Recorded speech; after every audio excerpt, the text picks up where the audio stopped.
Hey guys, tonight we are setting sail on icy seas, not for conquest or trade, but to the very edge of the known world, to a land of stark, frozen beauty and profound, unending darkness. Picture yourself on a longship, the salty spray freezing to your beard, the wind biting at any exposed skin. After a perilous journey from Iceland or Norway, land is finally sighted. A jagged coastline of rock and ice under a sky that, for months on end, will either blaze with relentless summer sun or plunge into the disorienting twilight of the polar night. This is 10th century Greenland, and you are among the first Norse settlers, hardy folk carrying your Viking Age beliefs and customs to one of the most challenging environments imaginable.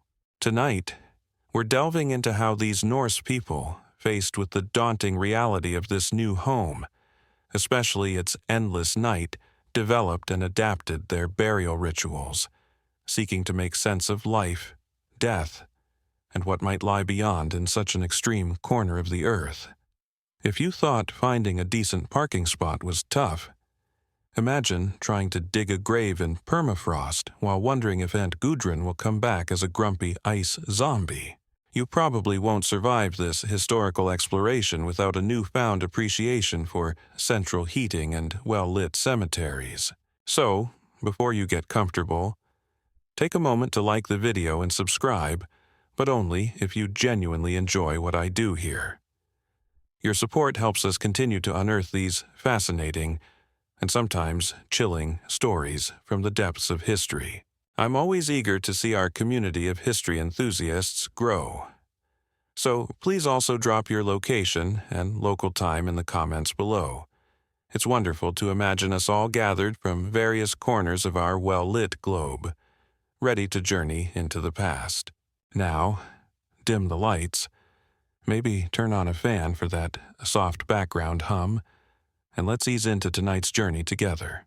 You step off the Nar, your feet sinking slightly into the gravelly shore of a deep fjord.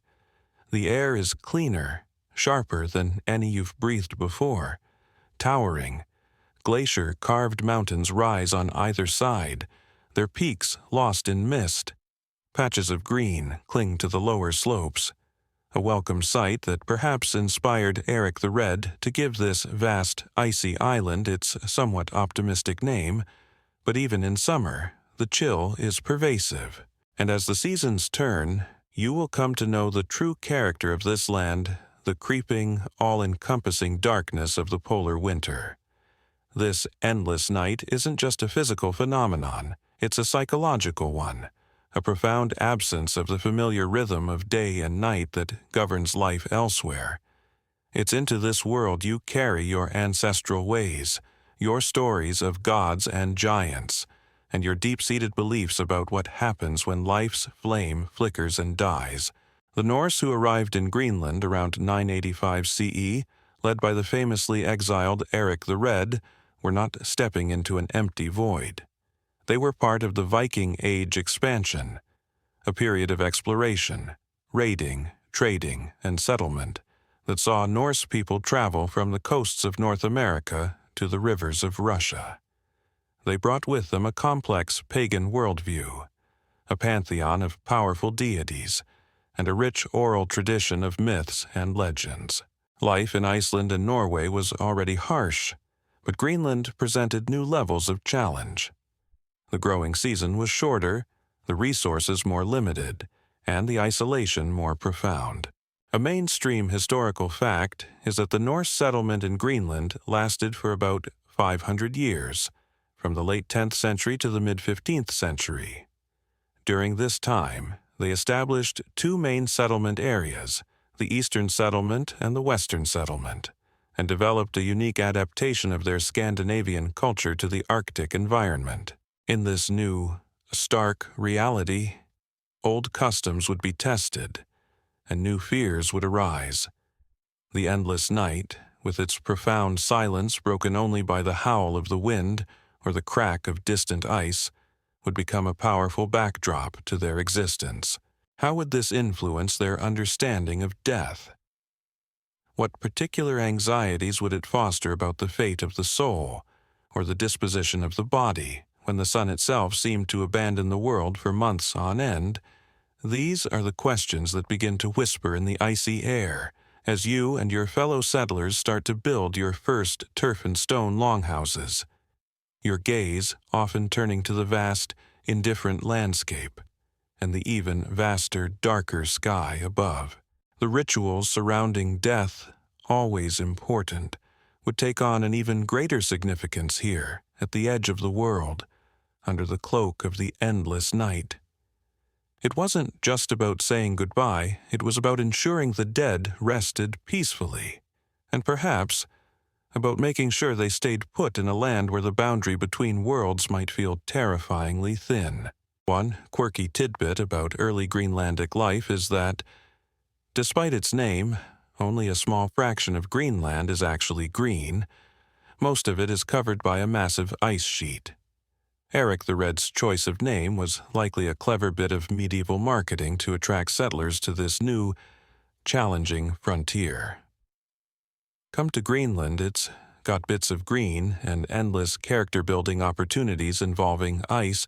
Historians still argue whether the earliest Norse settlers in Greenland encountered indigenous populations, the ancestors of the modern Inuit, often referred to as Thule or Dorset cultures in this context, immediately upon arrival in the 10th century, or if significant contact occurred later. The sagas are somewhat ambiguous, but archaeological evidence suggests distinct cultural spheres for some time. This isolation would have further emphasized the Norse settlers' reliance on their own cultural traditions, especially in matters as fundamental as dealing with death. The journey has just begun, and the long night is yet to come, bringing with it the need to define how life ends, and what, if anything, follows in this land of ice and shadows.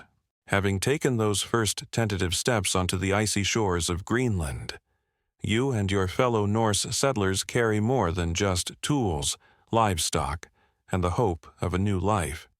You carry an entire cosmos within your minds, a vibrant and complex tapestry of Old Norse beliefs about the structure of the universe, the nature of the gods, the ever-present threat of giants, and, crucially for our journey tonight, the various destinations awaiting the soul after death.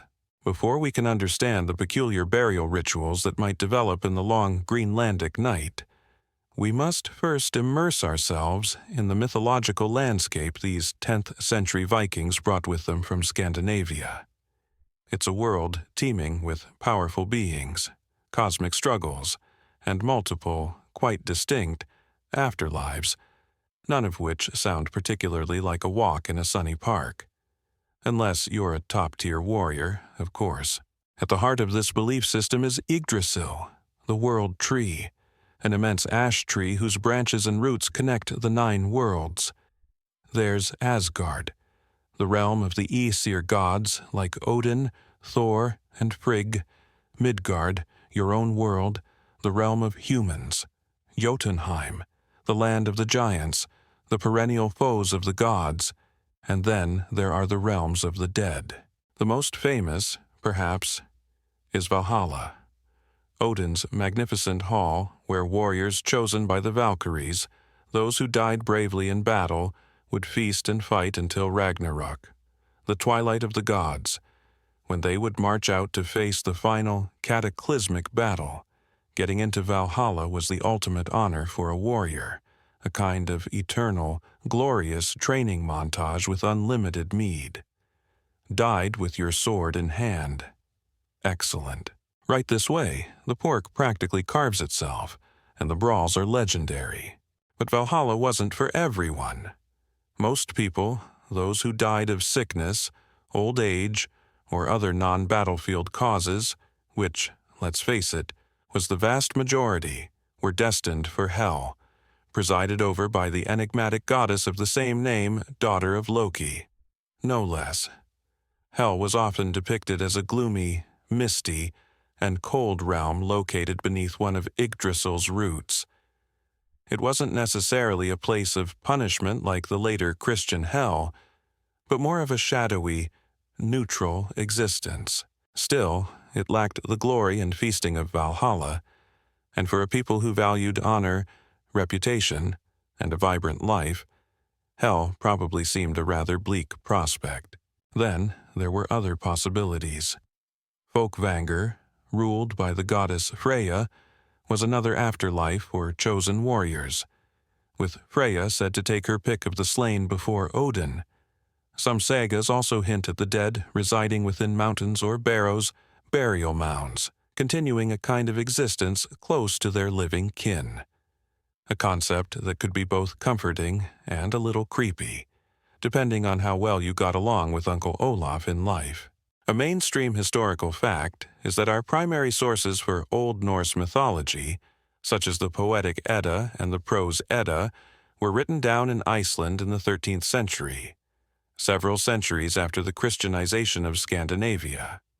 While they preserve a wealth of pre-Christian beliefs, they were compiled by Christian authors, and there's ongoing scholarly debate about the extent of Christian influence or interpretation within these texts. These beliefs about the afterlife profoundly influenced how the Norse treated their dead, the manner of death, the status of the individual, and the desire to ensure a smooth transition to the appropriate realm, or to prevent the dead from returning to trouble the living, all played a role in shaping burial customs. Grave goods, the items buried with the deceased, were often chosen to reflect their status in life and to provide for their needs in the afterlife. A warrior might be buried with his weapons and armor, a woman with her jewelry and weaving tools, a craftsman with the tools of his trade. Sometimes animals, like horses or dogs, were sacrificed and buried with their owners, presumably to accompany them. One quirky tidbit is the Norse concept of the fylgja, a kind of attendant spirit or fetch that accompanied a person throughout their life, often appearing in animal form in dreams or visions, especially around the time of death. The nature of one's fylgja could reflect one's character, and its appearance could be an omen. It's like having a very personal, slightly spooky spirit animal that might just show up to tell you your time is up. Historians still argue whether the average Norse pagan in the 10th century had a unified, systematic understanding of the afterlife, or if beliefs were more fluid, regional, and varied from person to person.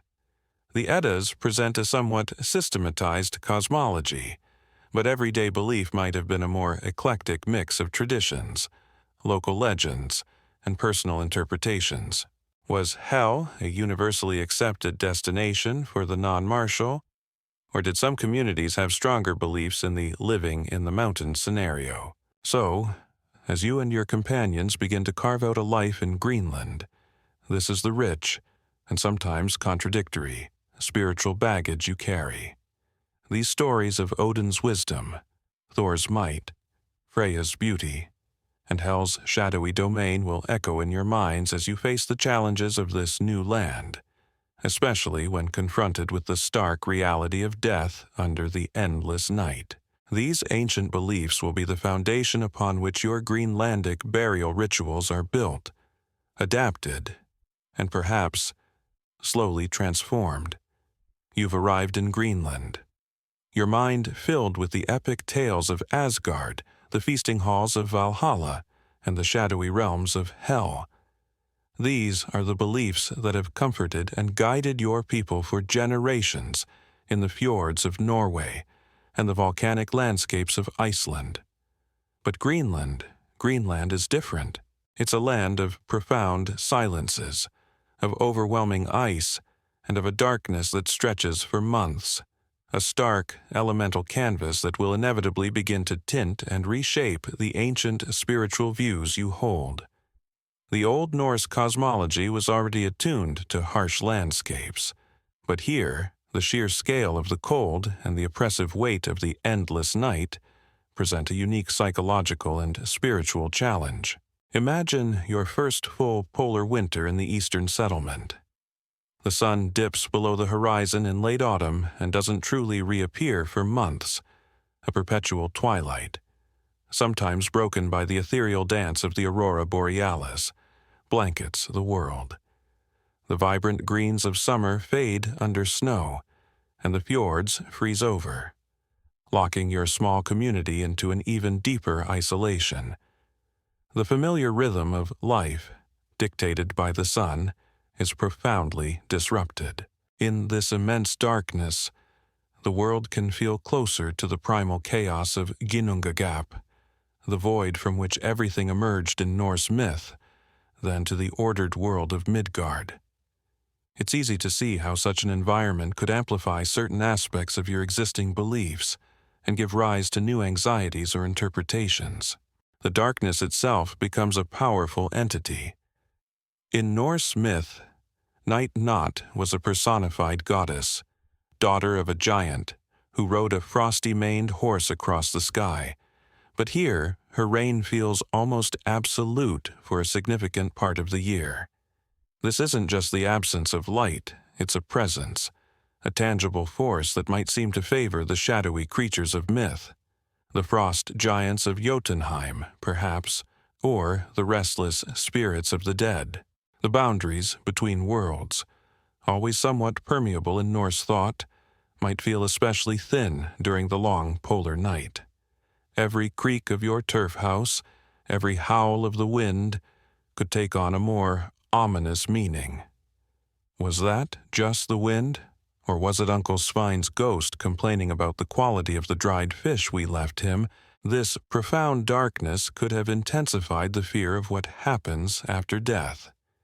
If the living world is plunged into such gloom, what must hell be like? Perhaps the traditional descriptions of hell as merely misty or cold take on a more chilling resonance.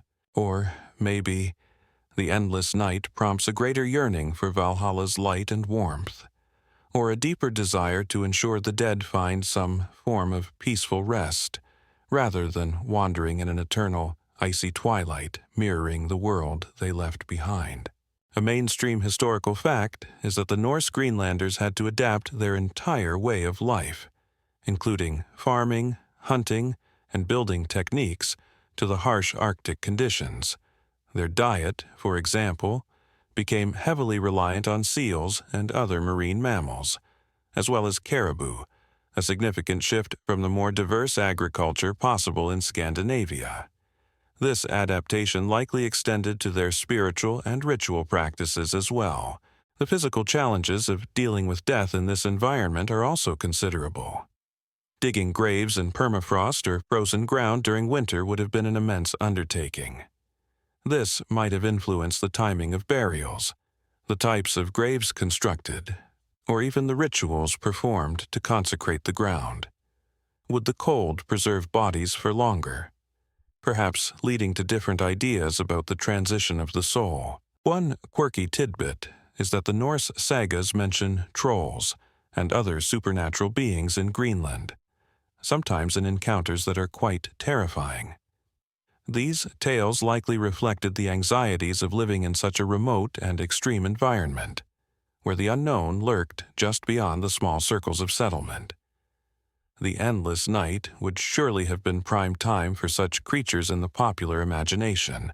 Historians still argue about the extent to which the specific Greenlandic environment led to significant deviations from mainstream Scandinavian paganism before the widespread adoption of Christianity.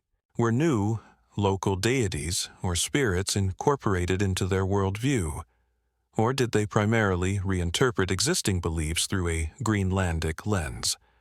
Archaeological evidence for distinctly Greenlandic pagan practices is scarcer than for later Christian periods, making it a challenging area of study. So, as you sit by the flickering oil lamp during the long, dark months, the ancient stories are retold, but perhaps with a new emphasis, a new shade of meaning. The wind howls like a hungry wolf outside your longhouse. The ice groans in the fjord. And when a member of your small community passes away, the rituals you perform will not just be about honoring the dead according to ancestral custom, they will also be about navigating the unique spiritual landscape of Greenland. a land where the endless night is not just a season, but a profound shaper of life, death, and belief. The old ways must find new footing on this frozen soil. You are settled, as much as one can be, in this stark, beautiful, and unforgiving land of Greenland. The old gods and the ancient stories provide a framework for understanding the world, but the daily realities of life here, the biting cold, the reliance on a successful hunt, the isolation, and the oppressive darkness of winter, bring the fragility of life into sharp focus in such a small, tightly knit community, clinging to survival at the very edge of the known world. The death of any individual is not just a personal loss, it's a tear in the social fabric, a stark reminder of everyone's mortality. It is in this context that you come to understand why structured death rites, the peculiar burial rituals we are exploring, were so profoundly important. They were far more than mere superstition. They were a vital mechanism for comfort, for community cohesion, and for maintaining a sense of order in the face of the vast, icy unknown. Imagine the scene: a member of your settlement, perhaps a skilled hunter or a matriarch who held the community's stories, has passed away. The grief is palpable, but so too is a sense of unease. In a world where the forces of nature are so powerful and unpredictable, and where beliefs in restless spirits and malevolent magic are strong, an unceremonious death, or one handled improperly, could be seen as inviting further misfortune. Rituals provide a roadmap, a set of prescribed actions that guide the living through the difficult process of mourning and separation. They offer a sense of control in a situation that is, by its nature, uncontrollable.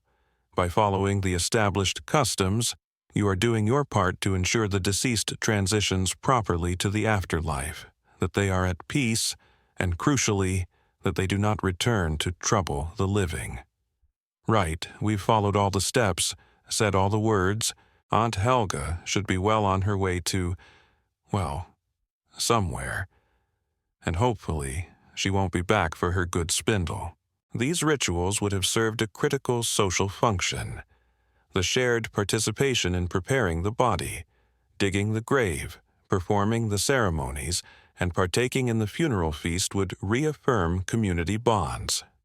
In an isolated settlement where cooperation was essential for survival, these collective acts reinforced solidarity and shared identity. It was a way for the community to process its grief together, to support the bereaved, and to reassert its continuity in the face of loss.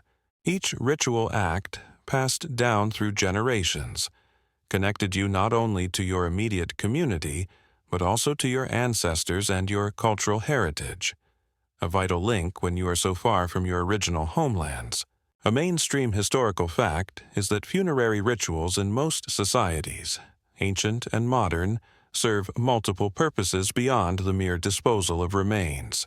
These include aiding the bereaved in their grieving process, reaffirming social structures and kinship ties, and expressing cultural beliefs about death, the soul, and the afterlife. Moreover, in the challenging Greenlandic environment, where resources were scarce and every individual's contribution mattered, the death of a community member could have practical repercussions. Rituals might also have played a role in redistributing the deceased's property or reallocating their social roles, ensuring the continued smooth functioning of the settlement. The proper performance of these rites demonstrated respect not only for the dead, but for the established social order. The endless night of the Greenlandic winter would only have amplified the need for the comfort and structure that rituals provide. In the prolonged darkness, fears can magnify, and the boundary between the seen and unseen worlds can feel dangerously thin.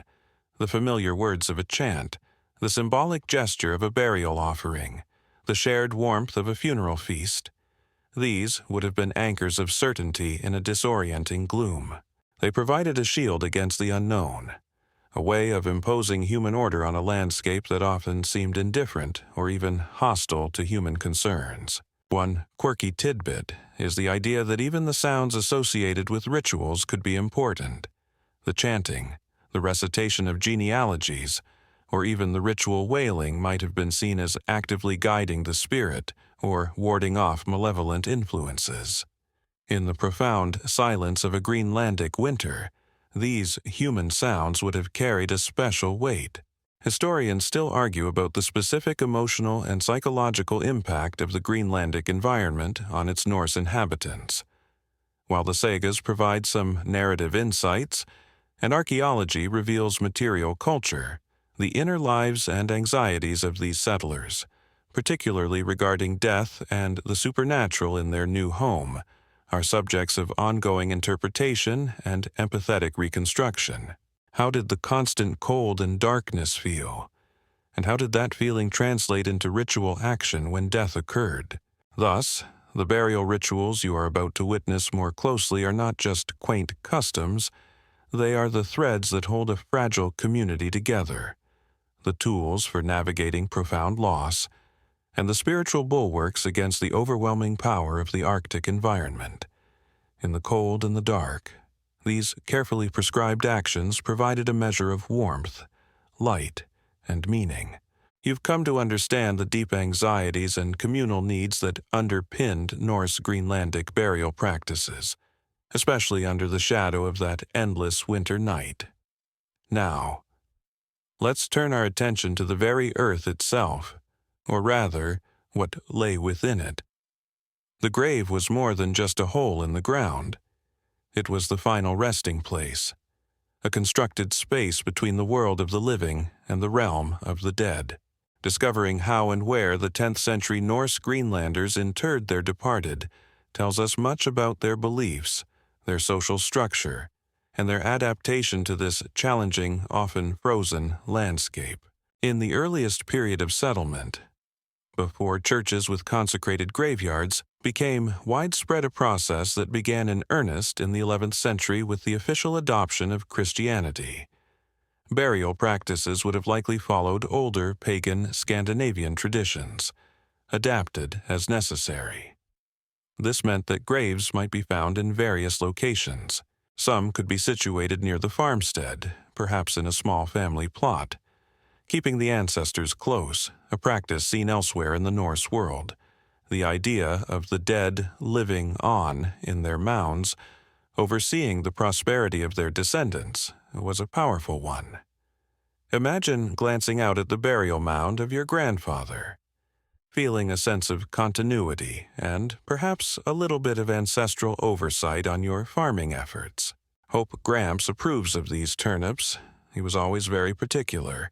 The construction of these graves would have been a significant undertaking, especially in winter. The ground in Greenland is characterized by permafrost in many areas, meaning the subsoil is permanently frozen. Even in areas with a seasonal thaw, digging a grave of sufficient depth would have been hard labor. This might have influenced the timing of burials. Perhaps bodies were kept, maybe frozen in an outbuilding until the ground was more workable in the warmer months. This is speculative, but a practical consideration in such a climate. The graves themselves, based on archaeological finds from Greenland and comparative sites in Iceland and Scandinavia, were typically inhumations, cremation. While practiced in earlier Viking Age Scandinavia, seems to have been less common or had largely fallen out of favor by the time of the Greenland settlement, especially for westward expansion. The deceased was usually laid in a rectangular pit, sometimes lined with stones or wooden planks, if timber was available, a scarce resource in much of Greenland. The size and elaboration of the grave could vary depending on the status of the individual.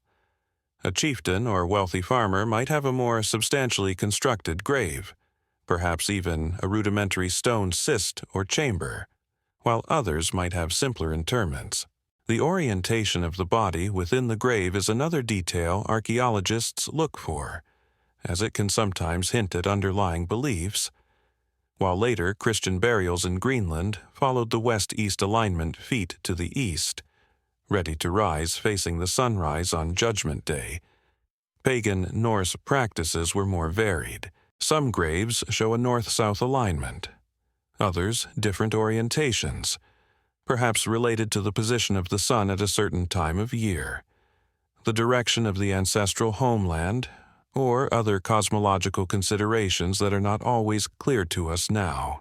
A mainstream historical fact is that archaeological excavations of Norse graveyards in Greenland, such as those at Gardar the Bishop's Seat or Herjolfsnes, have provided invaluable information about burial customs, grave goods, health, diet, and even the clothing of the Norse Greenlanders, particularly from the later Christian period.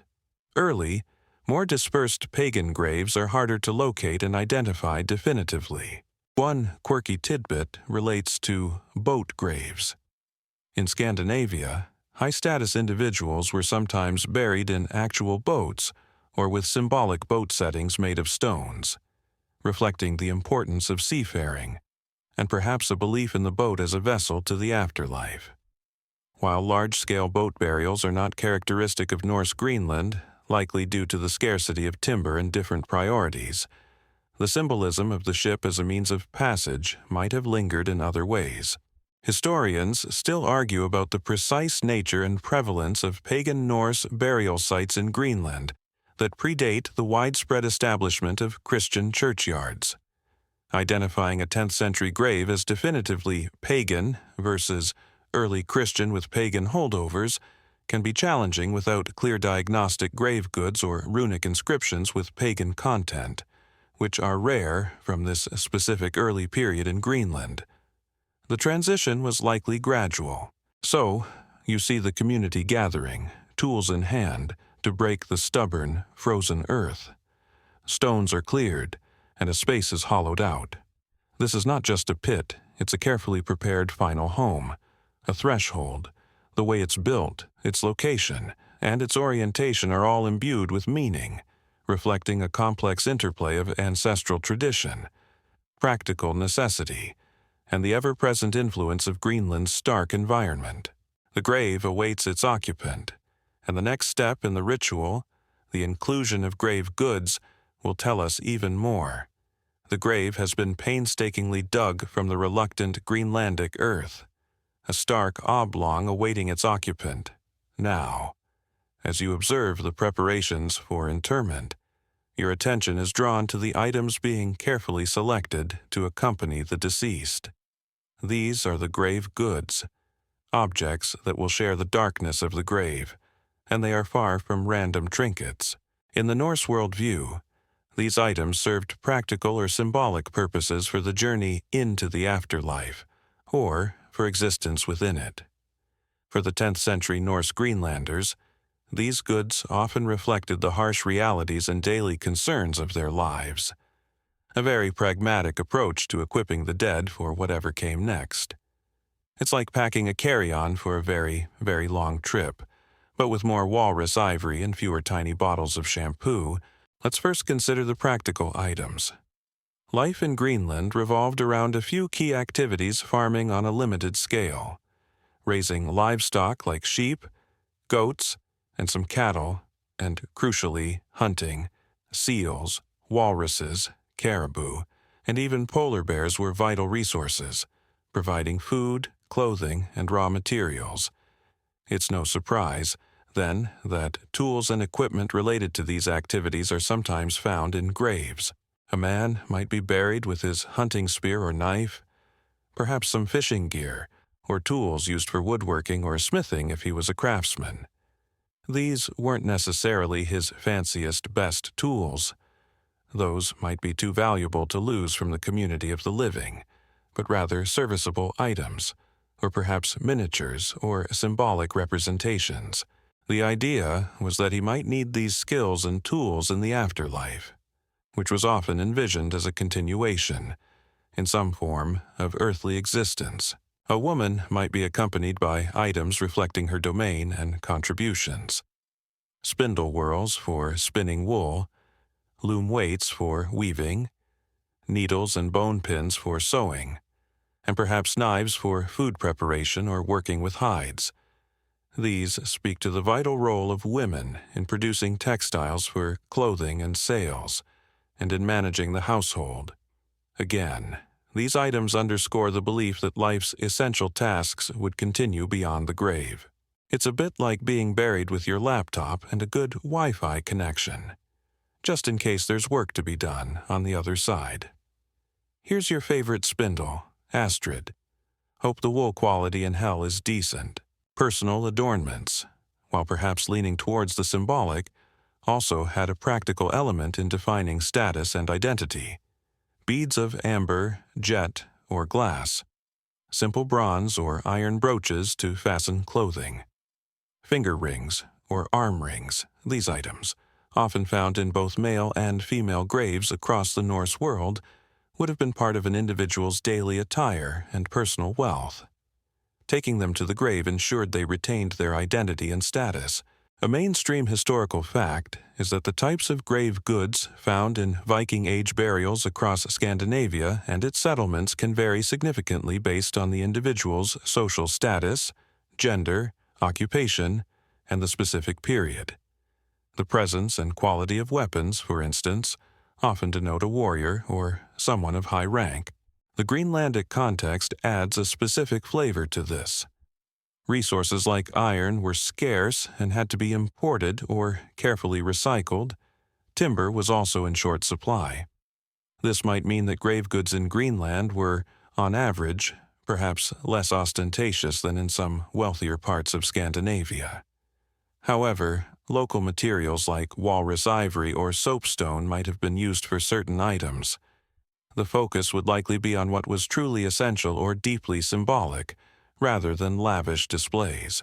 One quirky tidbit is the occasional discovery of gaming pieces, like those for Hnefatafl, a popular Viking board game, in graves. This suggests that even leisure activities were considered part of what one might want in the afterlife. It's a rather charming thought. Imagining the deceased challenging Odin or some other spectral being to a board game. Your move, Grimnir, and no cheating with your all-seeing eye. Historians still argue about the precise interpretation of some grave goods.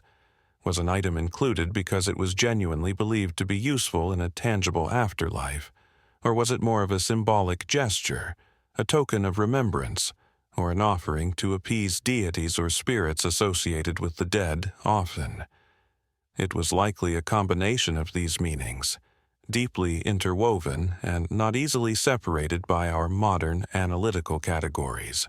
So, as the selected items, a well-worn knife, a familiar spindle, a few cherished beads, are placed beside the departed, you see a community providing for its own, even in death.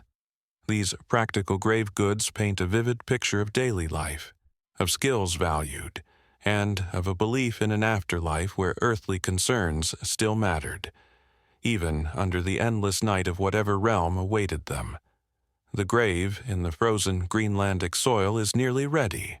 Practical items, reflecting the necessities of life and the skills of the departed, have been chosen.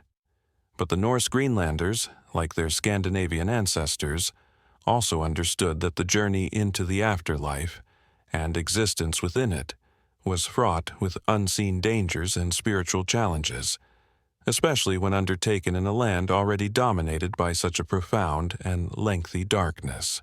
Alongside the tools and daily implements, you now observe the placement of other objects, amulets, symbolic tokens, and charms, each imbued with a deeper meaning, intended to offer protection, guidance, or power in the shadowy realms beyond life. These are the charms against the encroaching dark, both literal and metaphysical.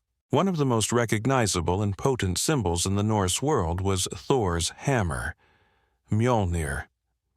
Small amulets depicting Mjolnir, often made of iron, silver, or amber, were worn by the living for protection against evil, chaos, and giants, Thor being a primary defender of both gods and humans. It's highly probable that such amulets would also accompany the dead, offering continued divine protection on their perilous journey or in their new abode. Imagine a tiny iron hammer, carefully placed on the chest of the deceased. A silent invocation of the thunder god's strength in the face of the unknown. It's the Viking equivalent of a St. Christopher medal, but with a much higher chance of thunder. Other amulets might take the form of miniature weapons, animals associated with particular deities like Odin's ravens or Freya's cats, though animal amulets are more common in some regions than others, or abstract symbols whose exact meanings are now lost to us but clearly held significance. Runes, the letters of the ancient Germanic alphabets, were not just for writing. They were also believed to possess inherent magical powers. Individual runes, or short runic inscriptions, could be carved onto objects or amulets for protection, luck, or other magical effects. While runestones with elaborate memorial inscriptions are more characteristic of Scandinavia, smaller, more personal runic charms could certainly have been part of a Greenlander's grave goods. A little alges rune for protection, and maybe a fehu for good fortune in the afterlife. Can't hurt. Symbolic offerings could also include items representing fertility or continuity, perhaps important in a small, struggling colony. Small pieces of precious, though not necessarily monetarily valuable. Materials like amber or jet, which were often traded over long distances, might have been included, perhaps as tokens of connection to the wider world or for their perceived magical properties. Amber, with its warm color and electrostatic properties, was often associated with the sun and with Freya, a goddess linked to love, beauty, fertility, and death. A mainstream historical fact is that the use of amulets and symbolic grave goods is a near-universal feature of ancient burial practices across many cultures. These objects reflect a belief in an afterlife, where such protection or power would be necessary and demonstrate the care of the living for the well-being of the deceased in that other world. The endless night of Greenland might have given particular potency to symbols associated with light, guidance, or cyclical renewal. While direct evidence for specific anti-endless night charms is elusive from this early period, the general protective nature of existing Norse symbols would have been all the more valued. Anything that could pierce the gloom, spiritually speaking, would be welcome. One quirky tidbit is the potential significance of found objects, or natural curiosities used as amulets. An unusually shaped stone, a fossil, or a piece of driftwood that resembled something meaningful could be imbued with protective power by its owner and taken to the grave. This speaks to a very personal and animistic understanding of the world, where magical power could reside in unexpected places. It's like your lucky pebble, but with much higher stakes. Historians still argue about the specific meanings of many abstract symbols found in Viking Age art and as amulets. Without accompanying texts explaining their purpose, interpretations often rely on comparative mythology, later folklore, or educated guesswork. The swastika-like sunwheel symbol, for example, appears in many cultures. Its precise meaning for a 10th century Norse Greenlander can be debated, though generally it's associated with the sun, luck, or Thor. So, as these carefully chosen charms are laid beside the practical tools, you see a deeper layer of belief at work. The Norse Greenlanders were not just equipping the body for a physical continuation of life, they were also arming the spirit. These amulets and symbols were their prayers and shields against the darkness, a testament to their hope for protection and safe passage in the mysterious realms that awaited beyond the grave. Under the long and daunting Greenlandic night, the grave is prepared, lined with stones against the chill of the Greenlandic earth. The practical tools for an afterlife mirroring earthly toil and the potent amulets to ward off unseen dangers have been carefully selected and placed. Now, your attention turns to the deceased themselves. The preparation of the body and its positioning within the grave were not casual affairs. These acts were steeped in ritual significance. reflecting respect for the departed, beliefs about the soul's transition, and perhaps lingering anxieties about the dead remaining peacefully at rest. You are about to witness how the Norse Greenlanders of the 10th century readied their loved ones for their final, long journey into the endless night.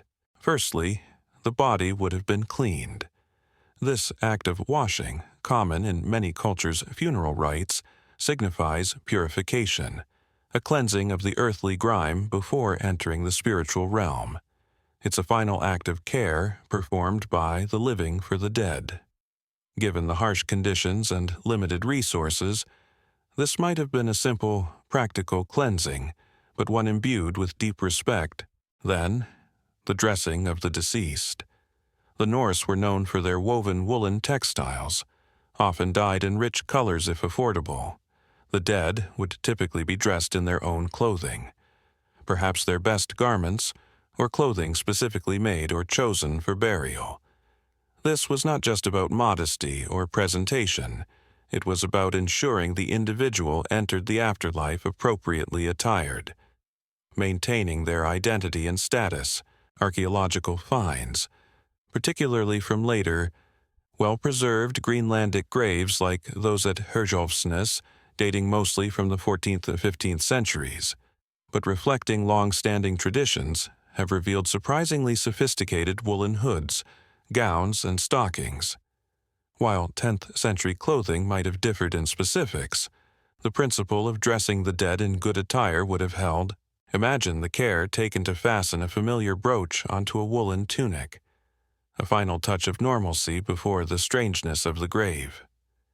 There you go, Leaf, your best blue tunic.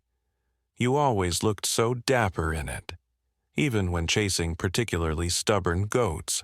Sometimes the body might be wrapped in a shroud or cloak, or placed on a bier or bed of organic material like cloth, animal skins, or even just a layer of twigs or heather if available, to separate it from the cold earth of the grave floor. This, again, speaks to a desire to provide some measure of comfort or dignity for the deceased. The position of the body within the grave is another crucial element. Most commonly, the deceased was laid out in an extended supine position, flat on their back, legs straight, arms by their sides, or perhaps folded over the chest or abdomen. This posture of repose is common in many burial traditions. However, variations could occur. Sometimes, bodies might be found in a slightly flexed or contracted position, though this is less typical for adult Norse burials of this period. A mainstream historical fact is that the study of skeletal remains from Norse Greenland has provided significant insights into the health, diet, disease patterns, and even physical activities of the population. Evidence of hardship, such as malnutrition or signs of strenuous labor, can be read from the bones, painting a picture of life in this challenging environment. The orientation of the head and body, as we touched upon earlier, could also be significant. While specific rules for pagan burials are less codified than later Christian ones which favored an east-west alignment, the direction the deceased faced might have held meaning, perhaps towards a sacred mountain, the sea, the rising or setting sun at a particular time of year, or the ancestral lands. These subtle details are clues that archaeologists painstakingly record. One quirky tidbit involves the practice of shoeing the corpse, Old Norse hellscore. There's some literary and folkloric evidence suggesting that the dead were sometimes provided with special shoes to help them on their long and difficult journey to the realm of the dead. Whether this was a literal practice in 10th century Greenland or more of a symbolic idea is uncertain, but actual shoes are sometimes found in graves. It's a rather poignant image, ensuring your loved one has sturdy footwear for a path you cannot see. Historians still argue about the specific ritual actions or incantations that might have accompanied the preparation and placement of the body. Were specific prayers to certain gods recited? Were there ritual gestures performed by a shaman or a knowledgeable elder? The sagas and Eddas provide some hints about broader Norse ritual, but the precise details of a 10th century Greenlandic funeral ceremony at the graveside are largely reconstructed from comparative evidence and archaeological context, as the body is gently lowered into the grave. Dressed and positioned with care, there's a profound sense of finality, yet also of transition. This careful preparation wasn't just for the body, but for the soul, ensuring it was ready, equipped, and respected as it embarked on its journey into the great unknown. A journey made all the more mysterious by the backdrop of Greenland's endless night. The body of the departed now lies in its meticulously prepared grave, adorned in familiar clothing, accompanied by tools for the afterlife and charms against the unknown. The air is heavy with a mixture of grief and solemn ritual. But the Norse Greenlanders' engagement with death did not simply end with the filling of the grave. Like many cultures, theirs included practices of communal feasting and remembrance, vital ceremonies that served to honor the deceased, comfort the living, and reaffirm the bonds of their small, isolated society. You are now part of this gathering, witnessing how a 10th century Norse community marked a farewell not just with sorrow, but with shared sustenance and storytelling. Following the interment, or perhaps even during the days of preparation leading up to it, a funeral feast, known in Old Norse as Erfi or Shand, the seventh, referring to a feast sometimes held 7 days after death, would often be held. This wasn't a joyous celebration in the modern sense, but a formal, ritualized meal that brought the community together. Given the scarce resources of Greenland, such a feast would have been a significant undertaking, requiring the contribution of precious foodstuffs. Livestock might be slaughtered, perhaps a sheep or goat, and ale or mead, if available, would be consumed. This sharing of food and drink in honor of the dead was a powerful act of communion. The feast provided a space for eulogies and remembrances. Stories of the deceased's life, their deeds, their character, and their lineage would be recited. This oral tradition was incredibly important in a society without widespread literacy. It was how history was kept alive, how individuals were memorialized, and how their place within the kinship network and the community was reaffirmed. Imagine the flickering lamplight in the longhouse, the faces of your kith and kin illuminated as an elder recounts the bravery of a fallen hunter or the wisdom of a departed matriarch. These weren't just anecdotes. They were a way of weaving the individual's life back into the collective memory, ensuring they were not truly forgotten. It's like a living obituary, but with more mutton and less awkward small talk. Remember when Bjorn single-handedly scared off that polar bear with just a butter churn? They don't make 'em like Bjorn anymore. These feasts also had a social and legal dimension. They could be occasions for the public announcement of inheritance, the settling of the deceased's affairs, and the formal recognition of the new head of a household if applicable. It was a way of re-establishing order and continuity after the disruption caused by death. The very act of gathering, sharing food, and performing these rituals together helped the community to process the loss and to move forward. A mainstream historical fact is that funeral feasts and commemorative ceremonies are well documented in many Indo-European cultures, including the ancient Germanic societies from which the Norse emerged. These rituals often involved specific foods, drinks, and forms of oral tribute to the dead, underscoring their social and religious importance. The timing and scale of these feasts could vary. Some might be held immediately after the burial, while others, like the Shand, occurred later. There might also be further commemorative events, perhaps annually or at significant anniversaries. In Greenland, the harshness of the environment and the challenges of food procurement might have meant that feasts were necessarily more modest than in wealthier parts of Scandinavia, but their significance would have been no less profound. One quirky tidbit relates to drinking to the memory, or minni, Special toasts or ritual drinks were often part of these commemorative gatherings.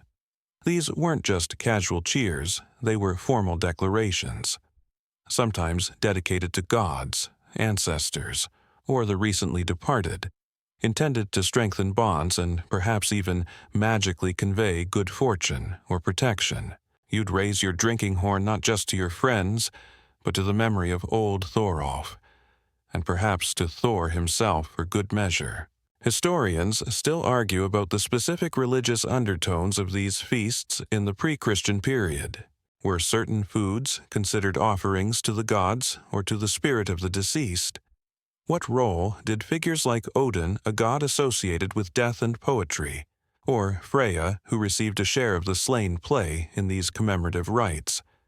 While later sagas provide some clues, the precise nature of 10th century pagan Greenlandic funeral feasting remains a subject of interpretation based on broader Scandinavian parallels.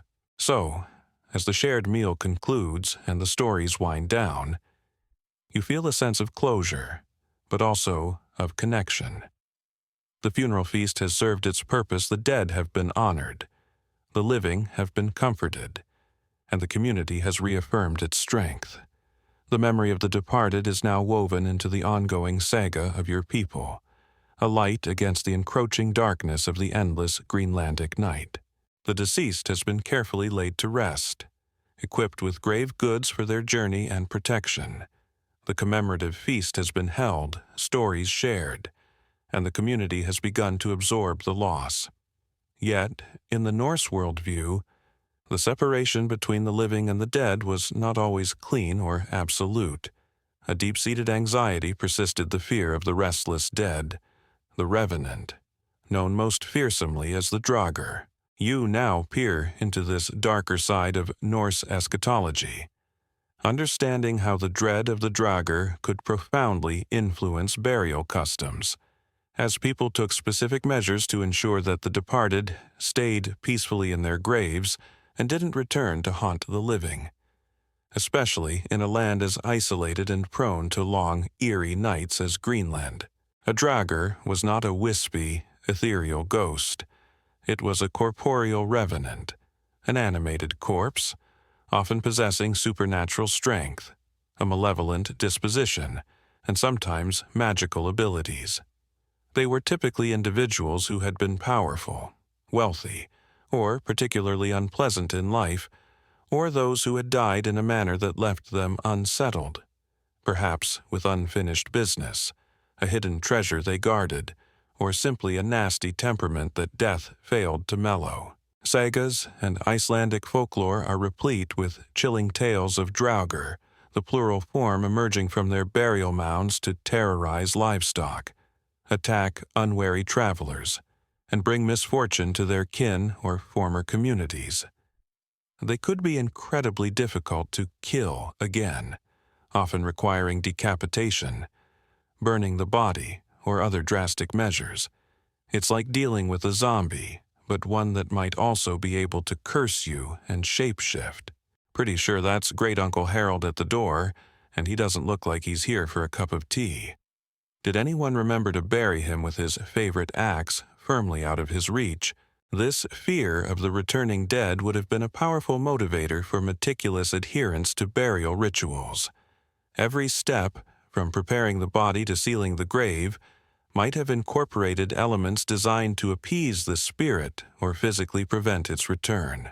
For example, the practice of burying the dead with provisions could be seen not just as equipping them for the afterlife, but also as a way to satisfy their needs so they wouldn't feel compelled to come back and take what they wanted from the living.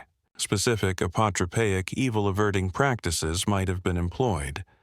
Sometimes, the body might be carried out of the house through a specially made hole in the wall, which was then sealed up, theoretically confusing the spirit so it couldn't find its way back in through the normal door.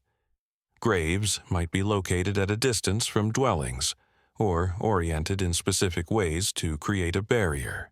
Heavy stones placed on top of the grave served not only as markers but also, perhaps quite literally, to help keep the occupant down. A mainstream historical fact is that belief in revenants, or the malevolent dead, is a common feature in the folklore of many cultures worldwide. The Norse draugr is a particularly vivid example, and stories about them, such as those in the Icelandic sagas, Egg, the tale of Glamour in the Grettis saga, served as both entertainment and cautionary tales. The Greenlandic environment, with its long periods of darkness and isolation, could have made the fear of the draugr even more acute. The endless night was a time when supernatural threats would naturally seem more potent. The creaking sounds of a house settling in the intense cold, the howl of the wind across the desolate landscape, the strange shadows cast by the aurora, all could easily be interpreted as signs of a restless spirit.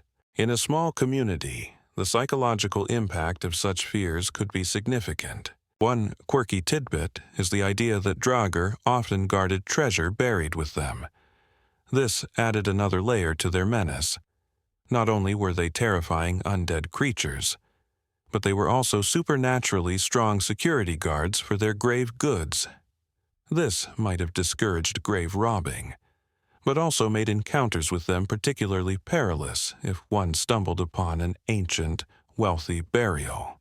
Historians still argue about how literally these draugr tales were taken by the average 10th century Norse Greenlander.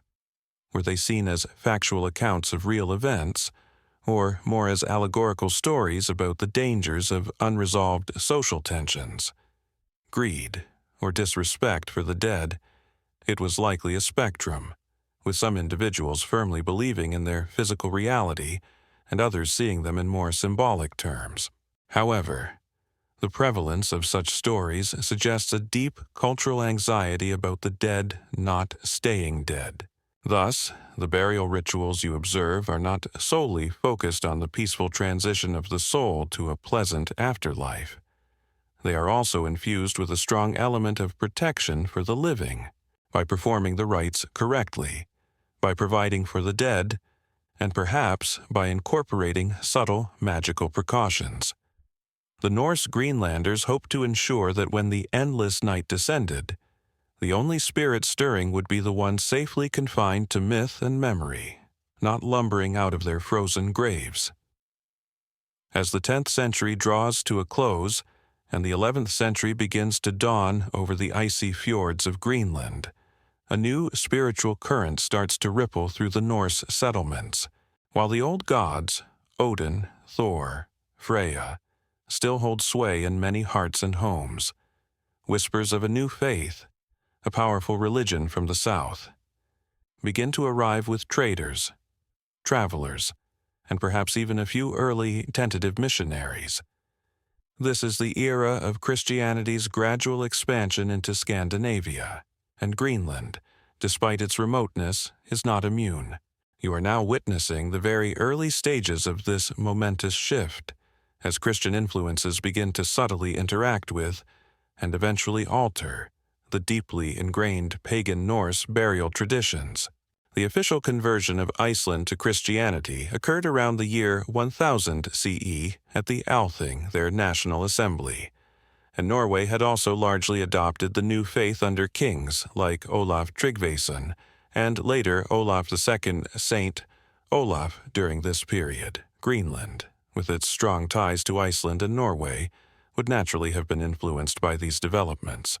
Leif Erikson, son of Eric the Red, is famously credited in some sagas with bringing Christianity to Greenland around this time, supposedly at the behest of the Norwegian king. While the historical accuracy and speed of this conversion narrative are debated by scholars, it's clear that Christian ideas were starting to penetrate the Greenlandic Norse consciousness. Initially, the influence might have been subtle, a blending of old and new rather than a sudden, wholesale replacement. Pagan rituals were deeply embedded in the culture, and it would take time for a new religious framework to take root fully. In terms of burial practices, this could have manifested in several ways.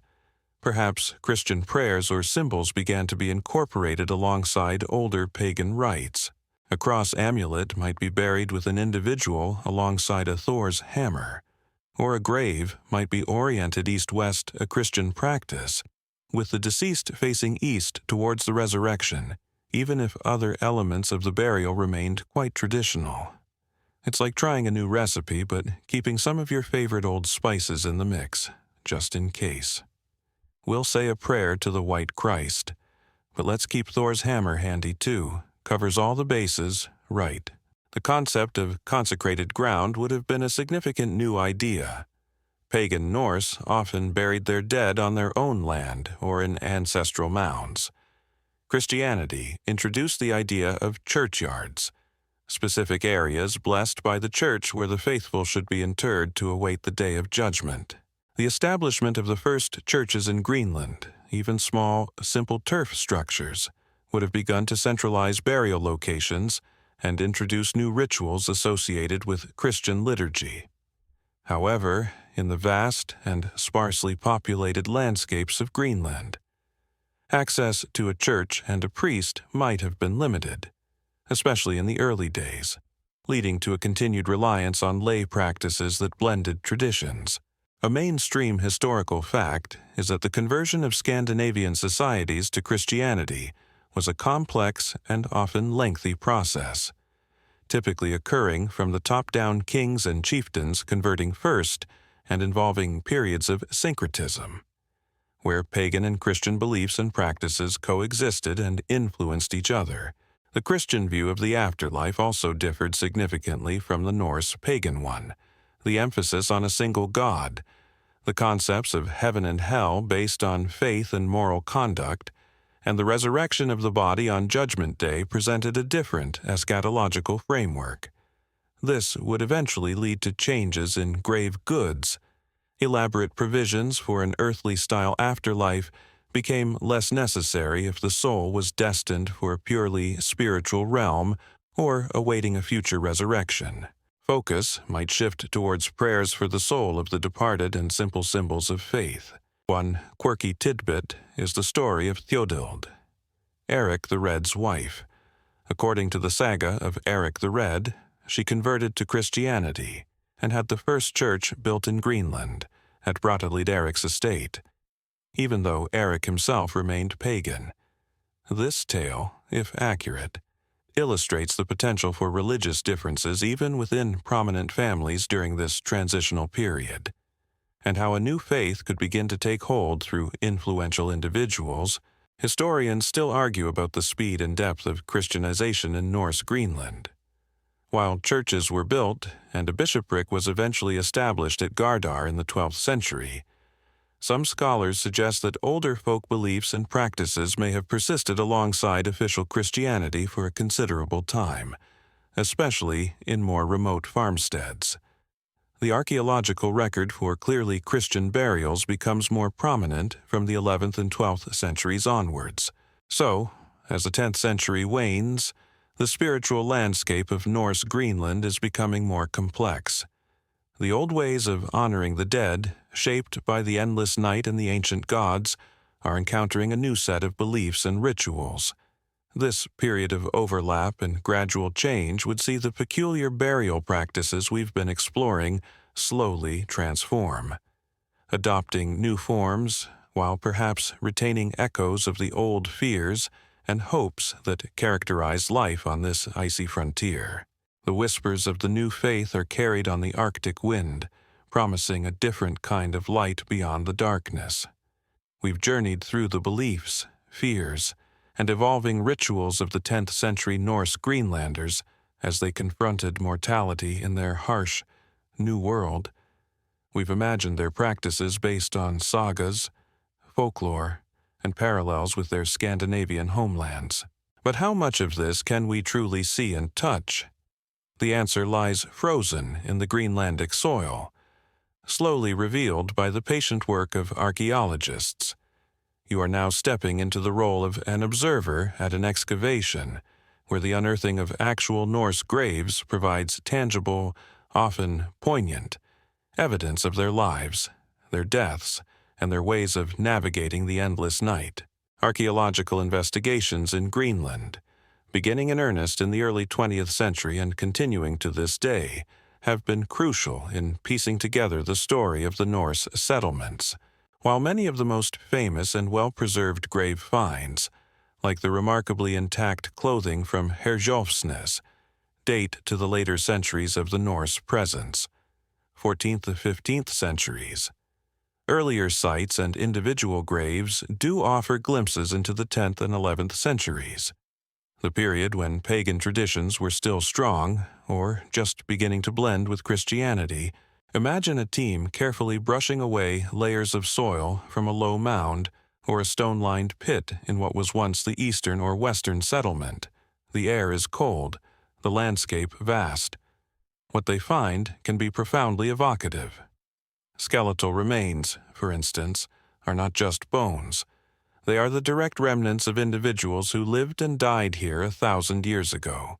Osteological analysis can reveal their age at death, their sex, signs of disease or injury, nutritional status often indicating periods of hardship, and even sometimes aspects of their physical activity from muscle attachment sites.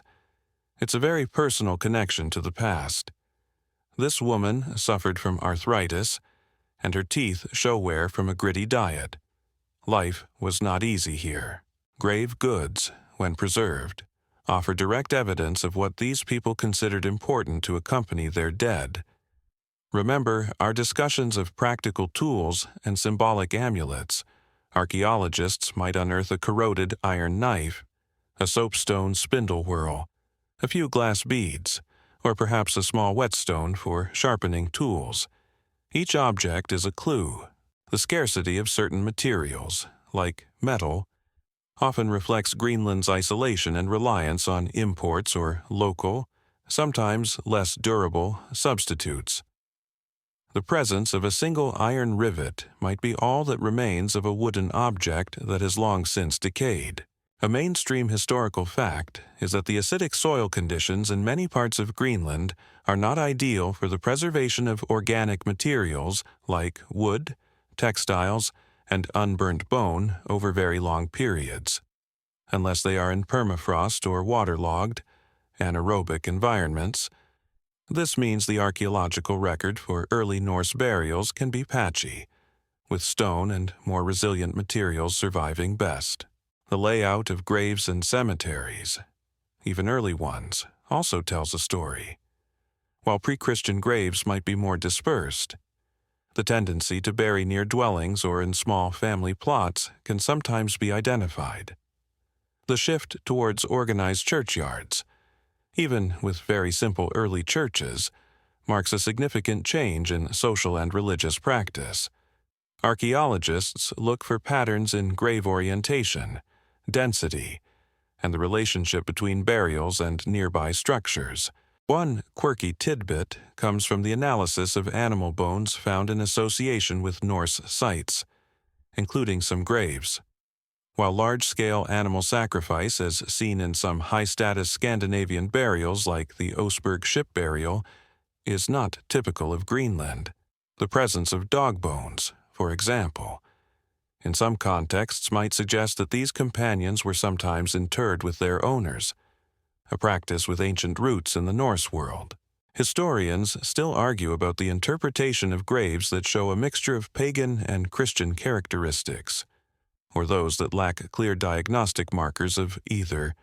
For example, a simple, unadorned, burial-oriented east-west could be Christian, or it could be a late pagan burial influenced by evolving customs without full adherence to the new faith. The conversion period is archaeologically complex. Unearthing Greenland's Norse past through its burial sites is a slow, meticulous process. Each fragment of bone, each corroded bead, each stone outlining a forgotten grave, adds a small piece to a vast puzzle. These tangible remains ground our understanding of Norse Greenlandic burial rituals in physical reality.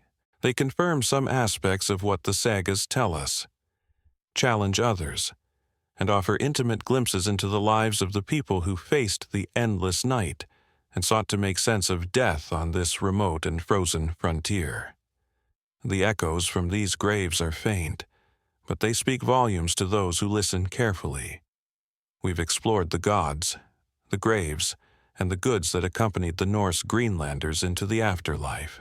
Throughout this journey, a recurring motif has been the endless night, the profound, months-long darkness of the Arctic winter.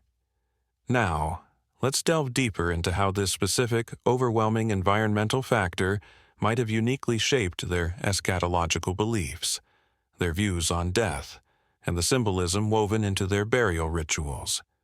Was the endless night simply a harsh backdrop, or did it actively mold their understanding of what it meant to die and what lay beyond? The sheer sensory deprivation and psychological impact of the polar winter cannot be overstated. For people who came from lands with a more regular diurnal cycle, the disappearance of the sun for months on end would have been deeply disorienting and perhaps profoundly unsettling. In this pervasive gloom, the world could feel closer to the primordial darkness of Norse myth, a realm where boundaries thinned and unseen forces held greater sway.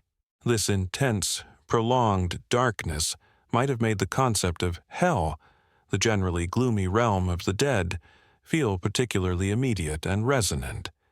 If the world of the living could be so shrouded, the afterlife for most might seem an even deeper, more permanent state of twilight. This could have intensified the desire for any form of light or warmth in the afterlife. While Valhalla was for warriors, perhaps the ordinary Greenlander hoped for some small spark in Hell's domain, or focused on ensuring their spirit didn't get lost in an eternal, icy blackness. Symbolic offerings in graves. Even something as simple as a piece of bright amber associated with the sun or a carefully tended lamp buried with the dead, though evidence for this is scarce and more symbolic, might have taken on heightened significance as tokens against this overwhelming darkness.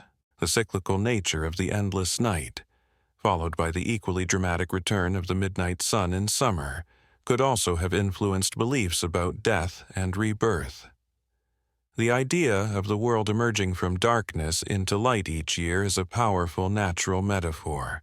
Could this have reinforced existing Norse ideas about cyclical destruction and renewal like Ragnarök, followed by a new world, or perhaps shaped local interpretations of the soul's journey? Maybe death was seen by some not as an absolute end, but as a descent into a necessary darkness before some form of reemergence or transformation, mirroring the land itself. Just as the sun returns to us, perhaps great-grandmother's spirit will find its own dawn. A mainstream historical fact is that many cultures living in extreme northern latitudes have developed rich mythologies and rituals connected to the cycles of light and darkness, the sun and moon, and the changing seasons. These often reflect both the challenges and the unique beauty of their environment.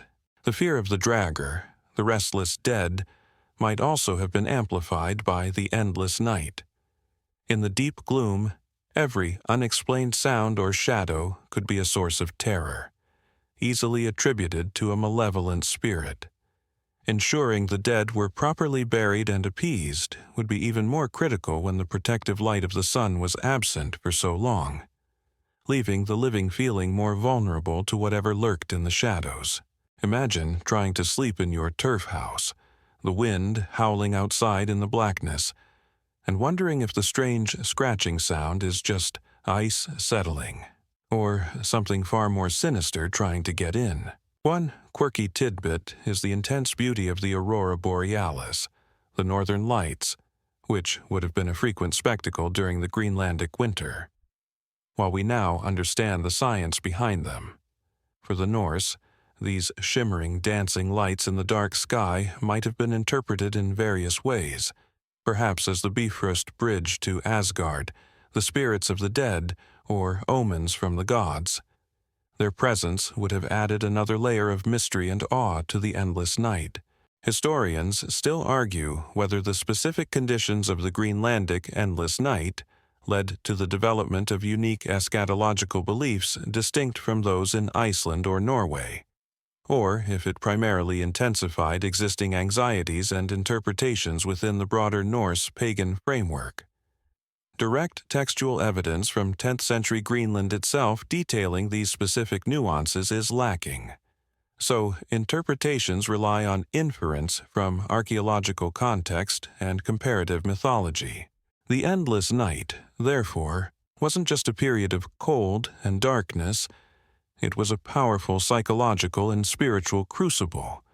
It likely deepened the shadows in their existing cosmology, intensified fears of the unknown and the restless dead, and perhaps fostered a greater yearning for light, warmth, and cyclical renewal in their understanding of life, death, and the journey beyond. The burial rituals, performed under this vast, dark sky, were a testament to their efforts to navigate these profound mysteries. Having explored the intricacies of 10th century Norse Greenlandic burial rituals, shaped by ancient beliefs and the unique pressures of the Arctic environment, it's natural to wonder how these practices compared to those in the Norse homelands of Scandinavia and their closest Atlantic colony, Iceland. Were the Greenlanders radical innovators in their funerary customs, or did they largely adhere to traditions carried across the icy seas? You are now drawing comparisons, noting the similarities that speak of shared heritage and the differences that highlight adaptation to new, even more challenging circumstances. The fundamental framework of Norse pagan burial, as we've discussed, was shared across these regions during the Viking Age, roughly 8th to 11th centuries. This included inhumation as the primary rite, cremation having become less common. The inclusion of grave goods reflecting status and perceived needs in the afterlife, and beliefs in various afterlives like Valhalla and Hell, alongside a healthy fear of revenants like the Draugr. So, a Norseman dying in 10th century Norway, Iceland, or Greenland would likely have been buried with broadly similar intentions and expectations from their community. However, regional variations certainly existed, driven by local resources, social structures, and perhaps subtle differences in belief. In Scandinavia, particularly in areas like Denmark, Sweden, and Norway, you find a wider range of burial types and sometimes more lavish grave goods.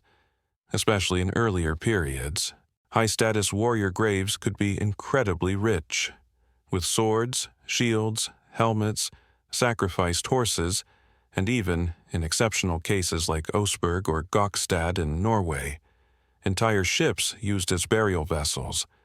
These grand displays reflected powerful chieftains and a more stratified society with greater accumulated wealth. The iconic runestones, often elaborately carved and commemorating significant individuals, are also far more prevalent in Scandinavia. Iceland, settled primarily from the late 9th century, largely by Norwegians, shared many core practices with Norway. Early Icelandic pagan graves often feature tools, weapons, and personal adornments. However, the grand ship burials or extremely wealthy chamber graves are less common than in parts of mainland Scandinavia, perhaps reflecting a somewhat more egalitarian society in its initial settlement phase, or simply different resource availability. Timber, for instance, while more available than in Greenland, was still a valuable commodity. You see a continuation of the core Norse traditions, but perhaps on a slightly more modest scale in many Icelandic examples. We can't quite manage a whole longship for Chieftain Olaf's burial here in Iceland, but we'll give him a good spear and his favorite drinking horn. Now, turn to Greenland. Here, the environmental constraints were even more severe. Timber was extremely scarce, limiting the construction of elaborate wooden grave chambers or the inclusion of large wooden artifacts. Iron also had to be imported and was highly valued, meaning weapons or large iron tools, as grave goods might have been less common or represented by smaller symbolic pieces. The focus, as we've seen, was often on practical, everyday items and locally sourced materials like soapstone or walrus ivory for some goods, The scale of burial was generally more modest than the grandest Scandinavian examples. You wouldn't expect to find a Greenlandic Suttonhoo. A mainstream historical fact is that comparative studies of Viking Age burials across Scandinavia, Iceland, and Greenland reveal both a common cultural template and significant regional adaptations. These differences are often linked to environmental factors, resource availability, local social structures, and the varying pace of Christianization. One quirky tidbit is the use of kurgan, or mound burials. While prominent burial mounds are a feature of pagan Scandinavia and earlier periods, their construction in Iceland and Greenland was less common or on a smaller scale. Again, likely due to the labor involved and perhaps different landscape affordances, simple stone settings or cairns might mark graves instead. Historians still argue about the degree to which variations in grave goods reflect actual differences in belief versus simply differences in economic capacity or material availability. Did a Greenlander buried with fewer iron goods necessarily have a different expectation of the afterlife than a wealthy Danish chieftain buried with a full set of weaponry? Or was it simply a reflection of what their community could provide? It's likely a complex interplay. So, while a 10th century Norse Greenlander's burial shared its fundamental DNA with practices in Iceland and Scandinavia, a concern for the afterlife, the provision of goods, rituals of remembrance, it was distinctly shaped by its environment. The Greenlandic rituals were a more stripped-down, perhaps more starkly functional version of the ancestral traditions, adapted to survive and find meaning at the very furthest, coldest edge of the Norse world, under the ever-present gaze of that endless night. The core beliefs traveled, but their material expression was inevitably molded by the new land. Our exploration of 10th century Norse Greenland's peculiar burial rituals for the endless night is drawing to its close. We've journeyed from their arrival on icy shores, through their ancient pagan beliefs, the challenges of the Arctic environment, the details of their funerary practices, and the first whispers of a new faith. Now, as we prepare to leave these hardy settlers to their fate in the frozen north, we reflect on the evolution of these rites and the enduring legacy they whisper to us across a millennium of ice and silence. These fading rituals and frozen echoes offer a final, poignant glimpse into their struggle for meaning at the world's edge. The 10th century was a pivotal time for the Norse Greenlanders. They were establishing their foothold, grappling with a new and demanding environment, and largely practicing the pagan beliefs of their ancestors. The burial rituals of this early period, characterized by grave goods intended for an afterlife that mirrored earthly existence, a fear of the restless dead, and communal feasting, were a direct inheritance from their Scandinavian heritage, albeit adapted to Greenlandic realities. The endless night likely amplified their anxieties, and perhaps subtly reshaped their interpretations of the old myths, making the proper conduct of these rituals even more critical. However, as we moved into the 11th century and beyond, the gradual but inexorable tide of Christianization began to transform these practices. The establishment of churches, the concept of consecrated graveyards, and the Christian doctrines of the soul, resurrection, and an afterlife in heaven or hell led to significant shifts. Grave goods became simpler, often reduced to personal adornments or symbols of Christian faith like crosses, rather than tools or weapons for an earthly-style afterlife. Burial orientation became standardized east-west. The focus shifted from appeasing potentially malevolent spirits to prayers for the salvation of the soul within a Christian framework. The grand communal feasts might have evolved into more somber church-led services, yet the transition was not always stark or immediate. For a time, syncretism, the blending of old and new beliefs, was likely common. A Christian might still be buried with a traditional brooch, Or old folk beliefs about the dead might linger even after the community officially adopted the new faith. The sagas themselves, written in a Christianized Iceland, often preserve older pagan lore, showing how deeply ingrained these traditions were.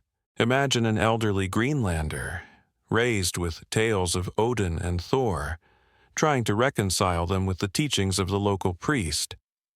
It's a slow fade, not an abrupt switch. Yes, Father Magnus, I understand about heaven, but do you think they have good hunting grounds there, just in case? A mainstream historical fact is that the Norse Greenlandic colony eventually failed, with the last settlers disappearing sometime in the mid to late 15th century. The reasons for this decline are complex and much debated, including climate change, the Little Ice Age, conflicts with Inuit groups, reduced contact with Europe, and environmental degradation. The fading of their unique culture included the end of their distinct burial practices.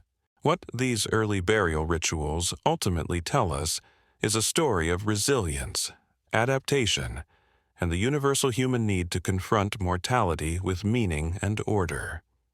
In one of the harshest inhabited environments on Earth, facing profound isolation and the psychological weight of the endless night, the Norse Greenlanders used their ancestral rituals as anchors. These practices provided comfort, reinforced community, and helped them navigate the mysteries of life and death. One quirky tidbit is that even after Christianization, some folklore in Scandinavian countries and perhaps in Greenland, though less documented, retained elements of older beliefs about burial mounds being inhabited by spirits or ancestors, or the dangers of disturbing ancient graves. These folk memories can persist long after official religious changes. Historians still argue about the extent to which the eventual Christianization of Greenland fully erased underlying pagan cosmological notions, particularly concerning the dead or spirits of the land. While outward practice changed, deeper cultural assumptions about the spiritual world could have persisted in subtle ways for generations. The peculiar burial rituals of 10th century Norse Greenland, therefore, are more than just a collection of archaic customs. They are a frozen echo of a people striving to maintain their cultural identity and spiritual equilibrium in an extreme world.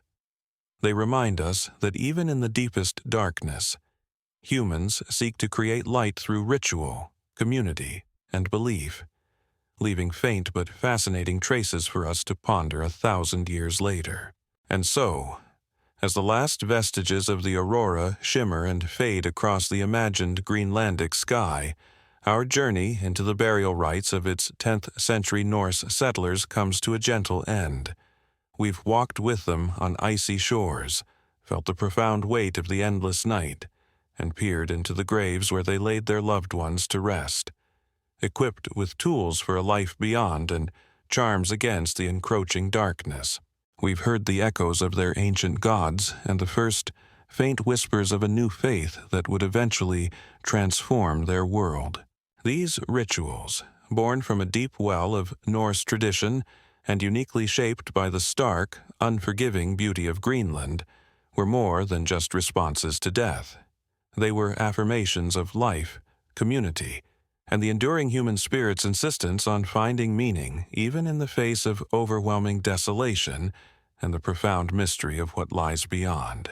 The care taken in preparing the departed, the thoughtful inclusion of grave goods, the communal sharing of grief and remembrance, all speak to a people holding fast to their humanity at the very edge of the known world. Now, let the image of those distant fjords, the turf longhouses, and the silent, starlit graves recede into the quiet of your mind. Allow the concerns of that ancient, frozen world to dissolve, replaced by the peace and comfort of your own present surroundings. May your own dreams be free of restless draugr, and your night filled with the deepest, most restorative slumber, secure in the knowledge that the long Arctic night of the past has given way to the gentle stillness of now.